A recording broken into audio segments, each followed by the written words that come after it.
everyone, welcome back to my YouTube channel Study Time with Priyanka. So today in this video, once again we are going to continue your 5th chapter of class 12 political science book, that is Challenges to and Restoration of the Congress System. So this video is part 3rd of this chapter and आज के इस video में हम इस chapter के 3rd topic को discuss करने वाले हैं. सो प्रीवियस वीडियो में हम लोगों ने इस चैप्टर के 2nd टॉपिक को डिस्कस किया था, जिसमें हम लोगों ने हमारे कंट्री के 4th जनरल इलेक्शन के बारे में डिस्कस किया था, जो कि 1967 में हुआ था. सो नाउ अब हमारा जो नेक्स्ट टॉपिक है उस टॉपिक का नाम है स्प्लिट इन द कांग्रेस. सो इस टॉपिक में हम लोग कांग्रेस पार्टी के डिवीज़न के बारे में डिस्कस करने वाले हैं, किस तरीके से कांग्रेस पार्टी का डिवीज़न हो जाता है एंड कांग्रेस पार्टी 2 पार्ट्स में डिवाइड हो जाता है. सो इसीलिए इस टॉपिक का नाम रखा गया है split in the Congress. So now अब हम लोग 3rd टॉपिक को डिस्कस करना स्टार्ट करते हैं. सो 1967 के इलेक्शन के बाद कांग्रेस पार्टी सेंटर में तो रहता है, यानी कि कांग्रेस पार्टी को लोकसभा इलेक्शन में मेजोरिटी तो मिलता है, बट बहुत ही ज़्यादा कम मेजोरिटी मिलता है अगर आप 1st, 2nd and 3rd Lok Sabha election से कंपेयर करोगे. सो हम लोगों ने 2nd टॉपिक में बहुत ही अच्छी तरीके से इलेक्शन के रिजल्ट को डिस्कस किया था कि कांग्रेस पार्टी जैसे तैसे करके लोकसभा के इलेक्शन को जीत जाती है एंड सेंटर में वो पावर में ही रहती है. बट अगर हम लोग स्टेट असेंबलीज इलेक्शन की बात करते हैं, सो कांग्रेस पार्टी काफ़ी सारे स्टेट में पावर को हार जाती है, काफ़ी सारे स्टेट में कांग्रेस पार्टी गवर्नमेंट को फॉर्म नहीं कर पाती है. सो इन टोटल 9 स्टेट में हमें कांग्रेस की सरकार देखने को नहीं मिलती है. सो ये जो इलेक्शन का रिजल्ट था, सो इस रिजल्ट से एक चीज़ तो प्रूव हो गया था कि कांग्रेस पार्टी को भी डिफीट किया जा सकता है, कांग्रेस पार्टी को भी हराया जा सकता है.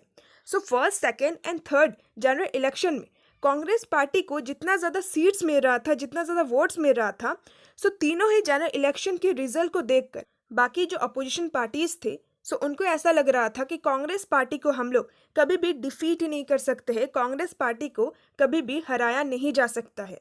बट 1967 के इलेक्शन ने इस बात को प्रूव कर दिया कि कांग्रेस पार्टी को भी डिफीट किया जा सकता है, कांग्रेस पार्टी को भी हराया जा सकता है. बट यहाँ पे प्रॉब्लम क्या अराइज होता है that there was no substitute as yet, यानी कि कांग्रेस पार्टी को सब्सटीट्यूट करने के लिए, यानी कि कांग्रेस पार्टी को रिप्लेस करने के लिए, कांग्रेस पार्टी का जगह लेने के लिए उस टाइम पीरियड के दौरान कोई भी एक डोमिनेंट या फिर एक मेजर पॉलिटिकल पार्टी था ही नहीं. सो यहाँ पे प्रॉब्लम ये अराइज होता है कि अगर मान लीजिए कि कांग्रेस पार्टी गवर्नमेंट नहीं फॉर्म कर पाती है, कांग्रेस पार्टी को वोट्स नहीं मिलता है, सीट्स नहीं मिलता है, बट उस टाइम पीरियड के दौरान दूसरा कोई भी ऐसा मेजर पार्टी नहीं था कि लोग उस मेजर पार्टी को वोट दे. सो उस टाइम पीरियड के दौरान सिर्फ और सिर्फ कांग्रेस ही एक बहुत ही मेजर पार्टी था. सो इस वजह से कई सारे ऐसे लोग थे जो ना चाहते हुए भी कांग्रेस पार्टी को ही वोट दे रहे थे, क्योंकि कांग्रेस पार्टी को टक्कर देने वाला कोई भी एक मेजर पार्टी था ही नहीं उस टाइम पीरियड के दौरान. सो इस वजह से भी आप कह सकते हैं कि कांग्रेस पार्टी को इतना ज़्यादा वोट्स मिल रहा था, इतना ज़्यादा सीट्स मिल रहा था. सो जैसे कि हम लोगों ने 2nd टॉपिक में डिस्कस किया कि वे सारे ही स्टेट, जिन सारे स्टेट में कांग्रेस पार्टी अपने गवर्नमेंट को फॉर्म नहीं कर पाता है, सो उन सारे स्टेट में हमें नॉन कांग्रेस कोलिशन गवर्नमेंट देखने को मिला. बट उन सारे स्टेट में ये जो नॉन कांग्रेस कोलिशन गवर्नमेंट था, ये जो गठबंधन का सरकार था, सो ये ज़्यादा लंबे टाइम तक सर्वाइव नहीं कर पाता है. सो कोलिशन गवर्नमेंट में हमें प्रॉब्लम क्या देखने को मिलता है, सो काफ़ी सारे ऐसे अपोजिशन पार्टीज थे जो कि एक साथ यूनाइट तो हो जाते हैं, बट उनका जो आइडियोलॉजी होता है, उनका जो प्रोग्राम होता है, वो एक दूसरे से बहुत ही ज़्यादा डिफरेंट होता है. सो सिर्फ और सिर्फ कांग्रेस पार्टी को डिफीट करने के लिए सारे ही नॉन कांग्रेस पार्टी आपस में यूनाइट तो हो जाते हैं, कोलिशन गवर्नमेंट फॉर्म तो कर लेते हैं, बट वो लोग ज़्यादा लंबे टाइम तक इस गवर्नमेंट को चला नहीं पाते हैं, इस सरकार को नहीं चला पाते हैं, और ये जो कोलिशन गवर्नमेंट था ये ब्रेक हो जाता है.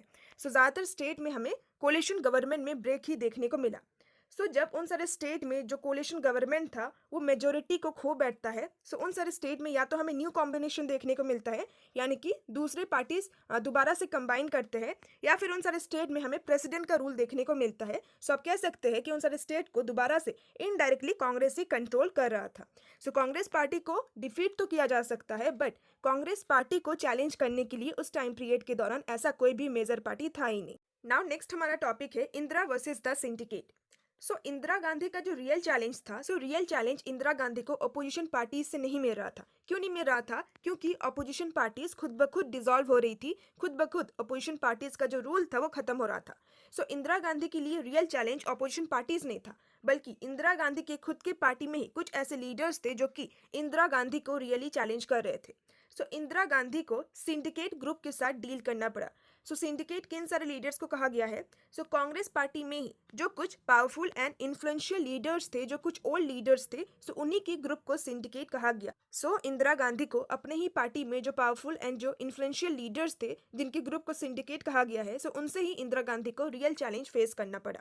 सबसे पहले तो हम लोग कांग्रेस सिंडिकेट के बारे में और थोड़ा डिटेल वे में डिस्कस करते हैं, एंड उसके बाद हम लोग इस टॉपिक को कंटिन्यू करेंगे। सिंडिकेट एक इनफॉर्मल नेम है जो कि कांग्रेस लीडर्स के ग्रुप के लिए इस्तेमाल किया गया है, जो कि कांग्रेस पार्टी के ऑर्गेनाइजेशन को कंट्रोल करता था। सिंडिकेट ग्रुप के कमराज के द्वारा लीड किया गया था, जो कि तमिलनाडु के फॉर्मर चीफ मिनिस्टर थे एंड उस टाइम पीरियड के दौरान कांग्रेस पार्टी के प्रेसिडेंट थे।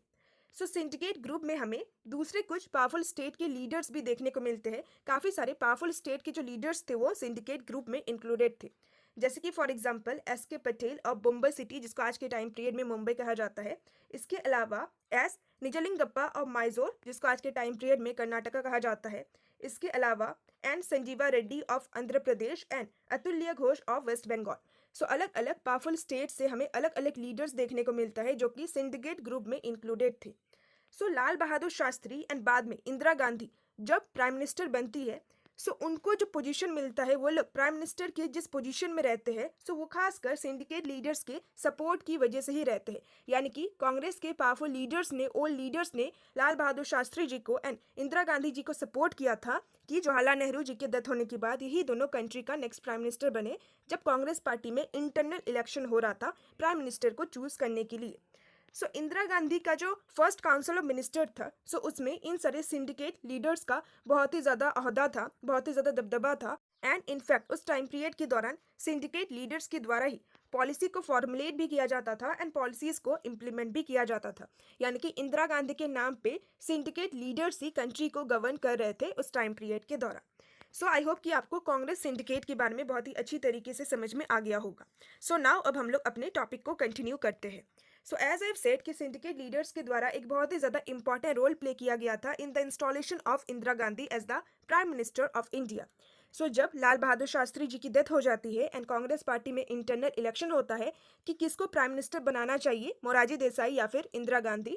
उस टाइम पीरियड के दौरान कांग्रेस के जो ओल्ड लीडर्स थे, जो सिंडिकेट लीडर्स थे, उनके द्वारा इंदिरा गांधी जी को ही चूज किया जाता है, इंदिरा गांधी जी को ही पार्लियामेंट्री पार्टी का लीडर बनाया जाता है and as a result Indira Gandhi ji को कंट्री का नेक्स्ट प्राइम मिनिस्टर बनाया जाता है। ये सारे जो लीडर्स थे, इन्होंने इंदिरा गांधी को क्यों सपोर्ट किया था? इसके पीछे उनका भी एक मकसद था। उनका मकसद ये था कि इंदिरा गांधी एक बहुत ही ज़्यादा यंग लीडर थी एंड उस टाइम पीरियड के दौरान इंदिरा गांधी को ज़्यादा एक्सपीरियंस भी नहीं था। ये सारे जो सिंडिकेट लीडर्स थे, ये चाह रहे थे कि इंदिरा गांधी के नाम पे हम लोग ही कंट्री को गवर्न करें। इंदिरा गांधी जो कुछ भी काम करेगी, वो हमारे ही एडवाइस के अकॉर्डिंग करेगी। अपने फ़ायदे के लिए ही इन्होंने इंदिरा गांधी को कंट्री का नेक्स्ट प्राइम मिनिस्टर बनाया था। अगर ये लोग मोरारजी देसाई को सपोर्ट करते, मोरारजी देसाई एक बहुत ही ज़्यादा एक्सपीरियंस लीडर थे एंड फिर मोरारजी देसाई अपने अकॉर्डिंग कंट्री को गवर्न करते। इसी वजह से ओल्ड लीडर्स के द्वारा मोरारजी देसाई को ना चूज करके इंदिरा गांधी को चूज किया गया as the next prime minister of India. But धीरे धीरे इंदिरा गांधी ने गवर्नमेंट में और अपने पार्टी में उनका जो खुद का पोजीशन था, उसको एजर्ट किया, यानी कि उसको थोड़ा सा मजबूत बनाया, उसको थोड़ा सा स्ट्रांग बनाया। धीरे धीरे इंदिरा गांधी भी पॉलिटिक्स को सीख रही थी एंड इन एक्सपीरियंस लीडर्स से इंदिरा गांधी भी एक एक्सपीरियंस लीडर बन रही थी। जैसे जैसे इंदिरा गांधी को पॉलिटिक्स में एक्सपीरियंस आ रहा था, वैसे वैसे इंदिरा गांधी ने दूसरे कुछ ग्रुप ऑफ एडवाइजर्स के ऊपर ट्रस्ट किया। दूसरे ग्रुप ऑफ एडवाइजर्स के अकॉर्डिंग वो काम कर रही थी एंड धीरे धीरे एंड बहुत ही केयरफुली वो सिंडिकेट लीडर्स को साइडलाइन कर रही थी, यानी कि उनको अलग कर रही थी, उनके अकॉर्डिंग काम नहीं कर रही थी। इसी टॉपिक में आप लोगों को समझ में आ गया होगा कि किस वजह से जो सिंडिकेट लीडर्स थे, वो कांग्रेस से अलग हो गए। Syndicate leaders and prime minister Indira Gandhi के बीच में किस तरीके से दरार पड़ने लगा। नाउ नेक्स्ट हमें इंदिरा गांधी के 2 चैलेंजेस के बारे में बता रखा है कि इंदिरा गांधी को कौन से 2 चैलेंजेस फेस करने पड़े। सबसे पहला चैलेंज इंदिरा गांधी के सामने ये था कि उनको अपने इंडिपेंडेंस को बिल्ड करना था फ्रॉम द सिंडिकेट, यानी कि अब उनको इंडिपेंडेंटली वर्क करना था। अब उनको सिंडिकेट लीडर्स के ऊपर डिपेंड नहीं रहना था। अब उनको अपने पोजीशन को एजर्ट करना था, अपने पावर को एजर्ट करना था और सेल्फ रूल करना था कंट्री के प्राइम मिनिस्टर के रूप में। सो ये उनका पहला चैलेंज था। एंड दूसरा चैलेंज ये था कि 1967 के इलेक्शन में कांग्रेस पार्टी को जिन भी स्टेट्स में हार मिली है, सो उन सारे स्टेट में दोबारा से अपने पावर को रीगेन करना था और नेक्स्ट इलेक्शन में उन सारे स्टेट्स को दोबारा से जीतना था। सो ये दो चैलेंजेस इंदिरा गांधी को फेस करना पड़ा ना। नेक्स्ट हमें इन सारे प्रॉब्लम्स के सोल्यूशन के बारे में बता रखा है। सो इंदिरा गांधी ने किस तरीके से इन दोनों ही चैलेंजेस को फेस किया। सो इंदिरा गांधी ने इसका सोल्यूशन निकाला 10 पॉइंट प्रोग्राम। सो इंदिरा गांधी के द्वारा एक बहुत ही ज़्यादा बोल्ड स्ट्रैटेजी को अडॉप्ट किया गया इन दोनों ही चैलेंजेस को फेस करने के लिए। सो इंदिरा गांधी जी ने ये जो सिंपल पावर स्ट्रगल था between Indira Gandhi and syndicate leader, so इस सिंपल पावर स्ट्रगल को उन्होंने आइडियोलॉजिकल स्ट्रगल में कन्वर्ट कर दिया। सो इंदिरा गांधी जी के द्वारा कुछ सीरीज ऑफ इनिशिएटिव्स को लॉन्च किया गया to give the government policy a left orientation. So आप लोगों ने left ideology and right ideology के बारे में प्रीवियस के चैप्टर में पढ़ा होगा। सो लेफ्ट आइडियोलॉजी से यहाँ पे मतलब है सोशलिज्म का आइडियोलॉजी या फिर सोशलिज्म का आइडियाज, जिसमें poor people and down trodden जो सेक्शन है उसको सपोर्ट किया जाता है, उसके फेवर में काम किया जाता है एंड गवर्नमेंट की उन सारे पॉलिसीज को सपोर्ट किया जाता है जो कि उन सारे सेक्शन ऑफ पीपल को बेनिफिट पहुंचाए। सो इंदिरा गांधी जी ने अपने गवर्नमेंट की पॉलिसीज को, अपने गवर्नमेंट के प्रोग्राम्स को सोशलिज्म के आइडियोलॉजी के अकॉर्डिंग बनाया, सोशलिज्म के आइडियाज के अकॉर्डिंग बनाया। सो इंदिरा गांधी जी के द्वारा कांग्रेस वर्किंग कमेटी को अपॉइंट किया गया to adopt a 10 point program in मई 1967। सो इंदिरा गांधी जी के द्वारा 10 पॉइंट प्रोग्राम को अडॉप्ट किया गया। सो कुछ प्रोग्राम्स के बारे में यहाँ पे लिखा भी गया है, जैसे कि सोशल कंट्रोल ऑफ बैंक्स, यानी कि बैंक्स को नेशनलाइज करना, इसके अलावा nationalization of general insurance, ceiling on urban property and income, यानी कि एक अपर लिमिट सेट करना। नेक्स्ट है public distribution of food grains, यानी कि जितने भी गरीब लोग हैं सो उनको फ्रीली फूड ग्रेन्स को डिस्ट्रीब्यूट करना। इसके अलावा land reforms and provision of house site to the rural poor, जितने भी ग्रामीण क्षेत्र में रहने वाले गरीब लोग हैं सो उनके लिए हाउस का फैसिलिटी प्रोवाइड करना। सो ये सारे कुछ प्रोग्राम्स थे जो कि इंदिरा गांधी जी के द्वारा लॉन्च किए गए थे। एंड इन सारे प्रोग्राम्स को देखकर हमें क्लियरली ये पता लगता है कि इंदिरा गांधी जी सोशलिज्म की आइडियोलॉजी को सपोर्ट कर रही है, सोशलिज्म के आइडियाज के अकॉर्डिंग ही काम कर रही है। यानी कि इंदिरा गांधी जी अब गरीब लोगों के ऊपर ज्यादा ध्यान दे रही है, डाउन ट्रोडन लोगों के ऊपर ज्यादा ध्यान दे रही है, ताकि उन सारे लोगों का इंदिरा गांधी जी को सपोर्ट मिल पाए ना। नेक्स्ट हमें सिंडिकेट लीडर्स के रिस्पॉन्स के बारे में बता रखा है। सो जब इंदिरा गांधी जी के द्वारा ये 10 पॉइंट प्रोग्राम लॉन्च किया गया, सो उस टाइम पीरियड के दौरान सिंडिकेट लीडर्स का क्या रिस्पॉन्स रहा। सो सिंडिकेट लीडर्स ने फॉर्मली इन सारे प्रोग्राम्स को, ये जो लेफ्ट विंग प्रोग्राम थे, सो इसको अप्रूव तो कर दिया, बट कहीं ना कहीं उनके माइंड में सीरियस रिजर्वेशन था। यानी कि कहीं ना कहीं वो लोग टोटली श्योर नहीं थे कि इंदिरा गांधी जी की ये जो लेफ्ट विंग की पॉलिसीज है, ये जो प्रोग्राम्स है, सो ये पूरी तरीके से सही है, क्या ये पूरी तरीके से अच्छा है या फिर नहीं है। सो विद दिस हमारा ये टॉपिक कंप्लीट होता है ना। जो हमारा नेक्स्ट टॉपिक है वो है प्रेसिडेंशियल इलेक्शन ऑफ 1969। सो 1969 में हमारे कंट्री में प्रेसिडेंशियल इलेक्शन होता है। एंड प्रेसिडेंशियल इलेक्शन में ही हमें देखने को मिलता है कि किस तरीके से कांग्रेस पार्टी में डिवीजन हो जाता है, कांग्रेस पार्टी में स्प्लिट हो जाता है। So syndicate leaders and Indira Gandhi के बीच में ये जो फैक्शनल राइवलरी था, यानी कि ये जो एक दुश्मनी था या फिर ये जो एक कंपटीशन था, सो ये 1969 में क्लियरली विजिबल हो जाता है, ये आमने सामने आ जाता है। सो 1969 में उस टाइम पीरियड के दौरान हमारे कंट्री के जो प्रेसिडेंट थे दैट वाज जाकिर हुसैन, सो उनकी डेथ हो जाती है। सो इस वजह से हमारे कंट्री में प्रेसिडेंट का जो पोस्ट था वो वैकेंट हो जाता है, वो खाली हो जाता है। सो इसी वजह से 1969 में हमारी कंट्री में प्रेसिडेंशियल इलेक्शन होता है। सो प्रेसिडेंशियल इलेक्शन में हमें दो लीडर्स के बीच में कंपटीशन देखने को मिलता है। सो पहले है एन संजीवा रेड्डी एंड दूसरे है वीवी गिरी। सो कांग्रेस में जो सिंडिकेट लीडर्स थे उन्होंने बिना इंदिरा गांधी जी की एडवाइस के, इंदिरा गांधी जी के ही एक लॉन्ग टाइम ओपोनेंट थे एंड उस टाइम पीरियड के दौरान वो लोकसभा के स्पीकर भी थे, जिनका नाम था एन संजीवा रेड्डी। सो सिंडिकेट लीडर्स ने एन संजीवा रेड्डी को कांग्रेस के ऑफिशियल कैंडिडेट के रूप में प्रेसिडेंशियल इलेक्शन के लिए नॉमिनेट किया। सो इंदिरा गांधी जी एन संजीवा रेड्डी को सपोर्ट नहीं करती थी, वो नहीं चाहती थी कि एन संजीवा रेड्डी हमारे कंट्री के नेक्स्ट प्रेसिडेंट बने। बट कांग्रेस में जो सिंडिकेट लीडर्स थे वो एन संजीवा रेड्डी को ही सपोर्ट कर रहे थे, वो ये चाह रहे थे कि एन संजीवा रेड्डी ही हमारी कंट्री का नेक्स्ट प्रेसिडेंट बने। इसके रिस्पॉन्स में इंदिरा गांधी जी के द्वारा क्या किया गया। इंदिरा गांधी जी ने उस टाइम पीरियड में हमारी कंट्री में जो वाइस प्रेसिडेंट थे जिनका नाम था वीवी गिरी। इंदिरा गांधी जी ने वीवी गिरी को इनकरेज किया कि वो भी प्रेसिडेंट के इलेक्शन में अपने नॉमिनेशन को फाइल करे as the independent candidate. Indira Gandhi ji V V Giri को सपोर्ट कर रहे थे and syndicate leaders and Sanjiva Reddy को सपोर्ट कर रहे थे कि वो हमारे कंट्री का नेक्स्ट प्रेसिडेंट बने ना। इसी टाइम पीरियड के दौरान इंदिरा गांधी जी के द्वारा कुछ बहुत ही big and popular policy major को भी अनाउंस किया गया, जैसे कि nationalization of 14 leading private banks. 14 जो प्राइवेट बैंक्स है उसको नेशनलाइज किया गया। एंड इसके अलावा इंदिरा गांधी जी के द्वारा प्रिवी पर्स को एबॉलिश करने के लिए भी डिमांड किया गया। प्रिवी पर्स के बारे में हम लोग सेपरेटली एक टॉपिक में अभी डिस्कस करेंगे, बट अभी के लिए आप लोग ये जान लीजिए कि प्रिवी पर्स बेसिकली उन सारे स्पेशल प्रिविलेजेस को कहा गया है जो कि पहले के टाइम पीरियड के दौरान प्रिंसली स्टेट के जो रूलर्स थे, जो प्रिंसेस थे, उनको दिया जाता था ना। नेक्स्ट हमें मोरारजी देसाई के बारे में बता रखा है। उस टाइम पीरियड के दौरान मोरारजी देसाई हमारे कंट्री के डेप्यूटी प्राइम मिनिस्टर थे एंड फाइनेंस मिनिस्टर थे। इन सारे इश्यूज की वजह से इंदिरा गांधी एंड मोरारजी देसाई के बीच में हमें सीरियस डिफरेंसेस देखने को मिलते हैं and as a result Morarji Desai Indira Gandhi की सरकार को छोड़ के चले जाते हैं ना। नेक्स्ट हमें प्रेसिडेंशियल इलेक्शन के बारे में बता रखा है, आखिर इलेक्शन में क्या कुछ होता है। उस टाइम पीरियड के दौरान कांग्रेस के जो प्रेसिडेंट थे जिनका नाम था एस निजलिंगप्पा, उनके द्वारा एक रिप इशू किया गया जिसमें हर एक कांग्रेस एमपी एंड एमएलए से ये कहा गया कि सारे MP and MLA Sanjiva Reddy के फेवर में ही वोट करे जो कि कांग्रेस का ऑफिशियल कैंडिडेट है। आप लोगों ने क्लास 11 के पॉलिटिकल साइंस बुक में प्रेसिडेंशियल इलेक्शन के सारे प्रोसेस को समझा होगा।